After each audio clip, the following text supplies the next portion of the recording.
அன்றைய மன்னா ஏசாயா 60வது அதிகாரம் 22வது வசனம். சின்னவன் ஆயிரமும் சிறியவன் பலத்த ஜாதியுமாவான், கர்த்தராகிய நான் ஏற்ற காலத்தில் இதை தீவிரமாய் நடப்பிப்பேன். அநேக முறை இந்த வாக்குத்தத்த வசனத்தை நாம் தியானித்திருக்கிறோம். ஆனால் இன்றைய தினம் மீண்டும் ஒரு முறை கர்த்தர் இந்த வாக்குத்தத்தத்தை நமக்கு நினைவு கூற விரும்புகிறார்.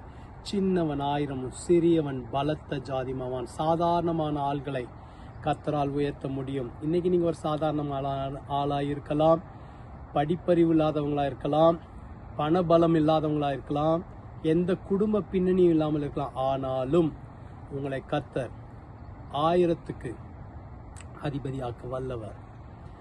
கர்த்தர் உங்களை பலத்த ஜாதியாக்க வல்லவர். சின்னவன் ஆயிரமும் சிறியவன் பலத்த ஜாதியுமாவான். இப்ப இருக்கிற சூழ்நிலையை பார்க்காதீங்க, கர்த்தர் உங்களை உயர்த்த முடியும்.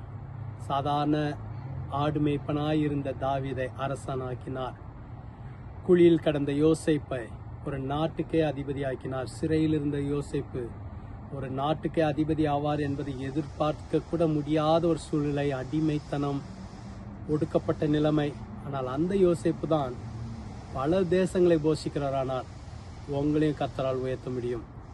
சின்னவன் ஆயிரமும் சிறியவன் பலத்த ஜாதியுமாவான். நீங்க பலத்த ஜாதி ஆவீங்க, ஆயிரங்களுக்கு ஆசீர்வாதமா இருப்பீங்க. ஜெபிக்கலாமா? எங்களை அதிகமாக நேசிக்கிற நல்ல ஆண்டவரே, எவரையும் உயர்த்த முடியும்.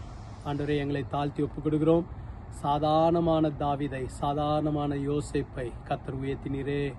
நம்பிக்கையெல்லாம் இழந்து போய் சிறைச்சாலையில் அடைப்பட்டு ஆண்டவரே இவ்வளவுதான் வாழ்க்கை முடிந்தது என்று நினைத்து கொண்டிருந்த வேலையில யோசேப்பை உயர்த்தி பல ஆயிரங்களுக்கு ஆசீர்வாதமாயிட்டது போல நான் உங்களுடைய ஜனங்களுக்காக ஜெபிக்கிறேன். யாரெல்லாம் இன்னைக்கு நம்பிக்கை இழந்து போய் என் வாழ்க்கை அவ்வளவுதான், இனிமேல் என் வாழ்க்கைக்கு நம்பிக்கையே இல்லை நினைக்கிறாங்களோ, கர்த்தர் அவங்களை உயர்த்த போகிறக்காக ஸ்தோத்திரம்.